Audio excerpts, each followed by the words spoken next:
of October was a date, that they still have not been able to, and there's an investigation going on, and I've already heard from some of the soldiers that were told to stand down and the exact hours. So something bad happened, and it was an inside thing. I have personally walked that border. I have been down at those areas, and I know the details of how the Israelis, one of the most secure borders in the world, how they do their operations. So I know that. So something broke down, and it wasn't because of mistakes.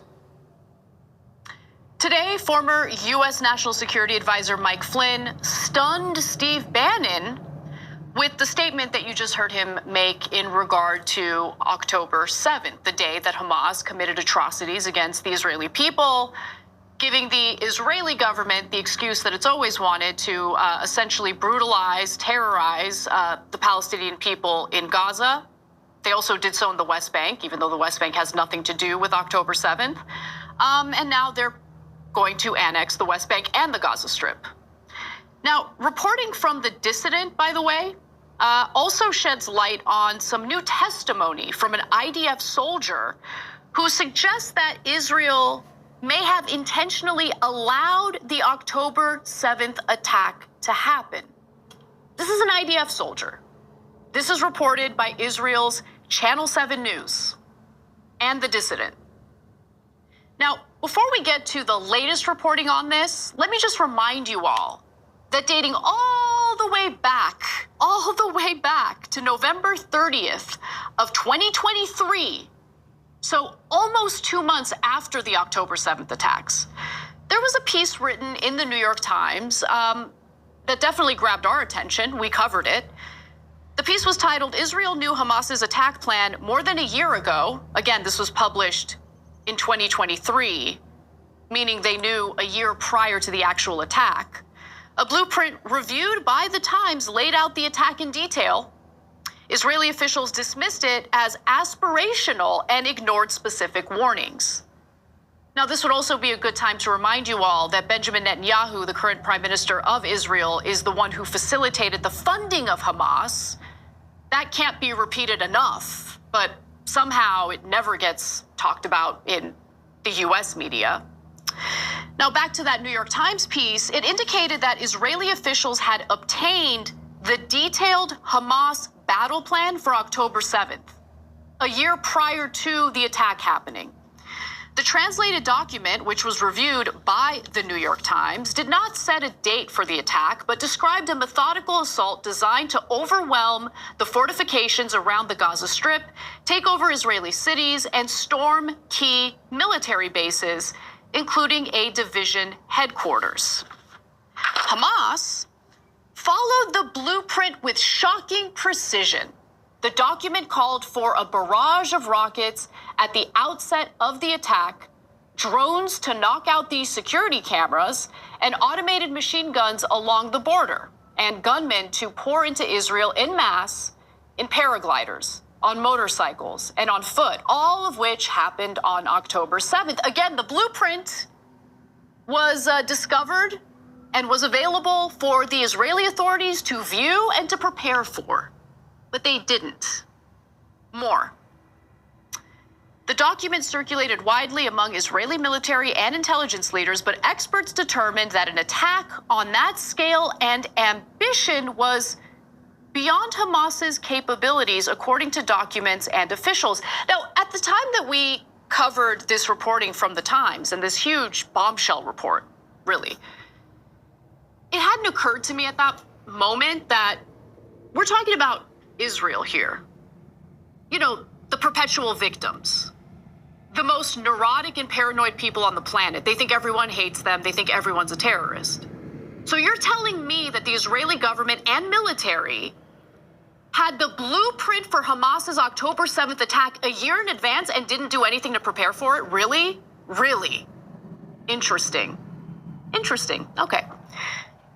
And then, in a story that was reported by Israeli paper Haaretz in June of 2024, meaning last year, there was another piece of evidence that Israel knew about the attack before it happened. Report, new evidence reveals IDF had detailed prior knowledge of Hamas plan to raid Israel. A never-before-seen IDF document surfaces startling new details of Hamas's operational plans to invade Israel.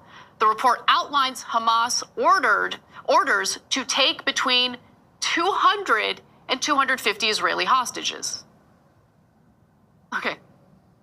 Wow. So weeks prior to the attack, the IDF had access to additional evidence that Hamas was planning this attack. Okay.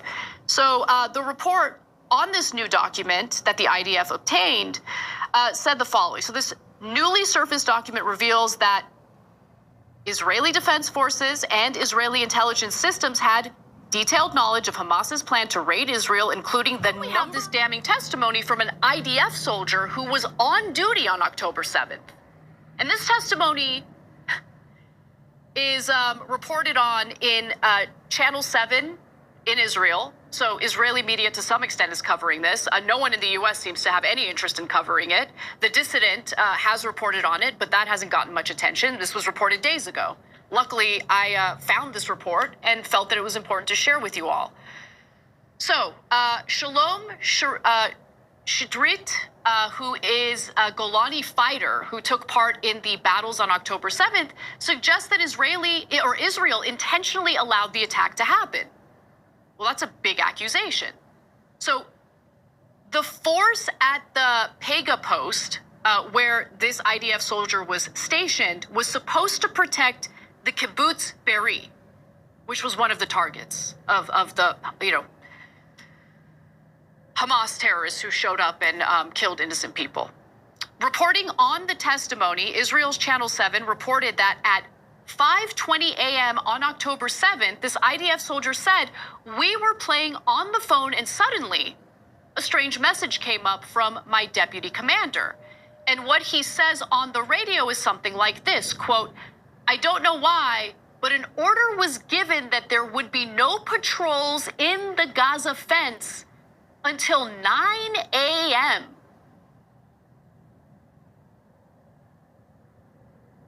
Okay, it gets even stranger. He says, and sure enough, this is a direct quote from the IDF soldier, and he's sharing his identity. There's his name right there. And sure enough, an hour later at 6:30, suddenly sirens. Israel's Channel 7 also reported that every morning the platoon raises alert. And in his estimation, there are no mornings in which there are no patrols on the Gaza fence because you are in an operational battalion, and that is part of the matter. So it was unusual to not have IDF soldiers guarding that area. Every day there are IDF soldiers guarding that area, but that morning they were basically told, don't do that. They got that strange message. Why? And why is this being reported for the first time now? I mean, it's absurd. So, no, Truth Seeker, none of this was just random. All of this has been planned eons ago.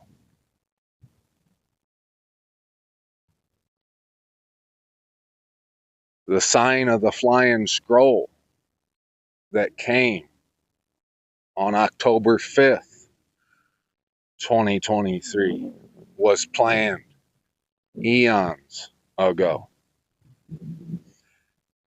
And you probably have no idea of what I'm talking about. But here's a sneak peek. You can look for yourself. If you're a truth seeker, you'll go look into this. Or you can drop a question in the comment section if you like, and I can go into this a little deeper, which I have several times on my YouTube channel. And you should go look now. You should inquire about this now, because Who knows how long my YouTube channel will remain up? You're probably aware of some changes to all that came and that is coming. You're probably aware of the authoritarian regime we have in place today in the White House and the bootlicking of that administration and Israel that's going on right now. So you should probably inquire ASAP if you're a true seeker. But the one thing you need to take away, if you do inquire, the one thing you need to take away from all this is that this life is a test, and I'm sure you probably know that. But the answer, the correct answer that you need to get on this test is you need to end up at the Most High's set apart mountain.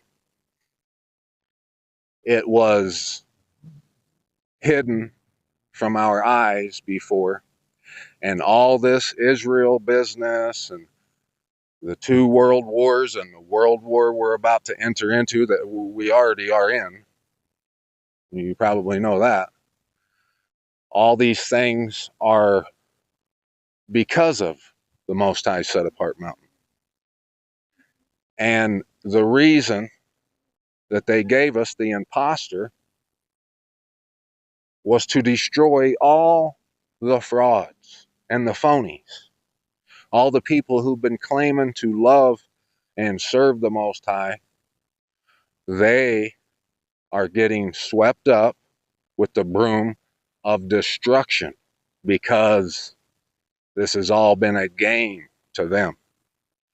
A true seeker, they will search diligently, Berean style, to find this answer.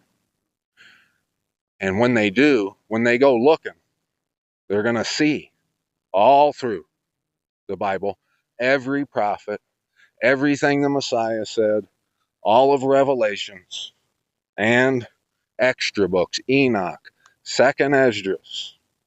They all have this riddle inside of them.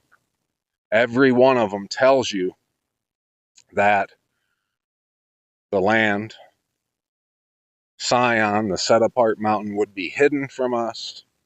And in the end, at the end of this test, those who really love him and serve him and fear him would discover the real Sion, and they would return home. They would come out of Babylon, out of all this nasty mess that we've been in.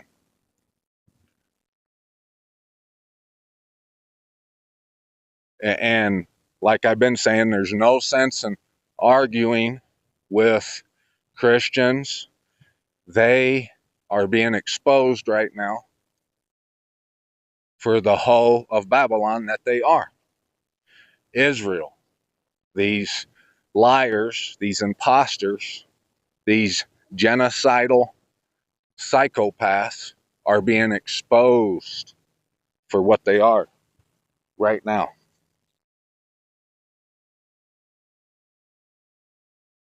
And right here, here's more of what I'm talking about here in the prophet Nahum. Woe to the city of blood. All of it is a lie. Filled with plunder, the prey is not lacking.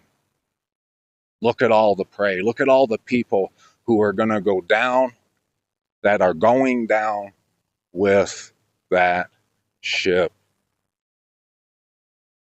that bought all the BS, all the lies, that are licking the boots of Satan, that dragon of old. Be a truth seeker. Wake up, watch my content, and get to this mountain.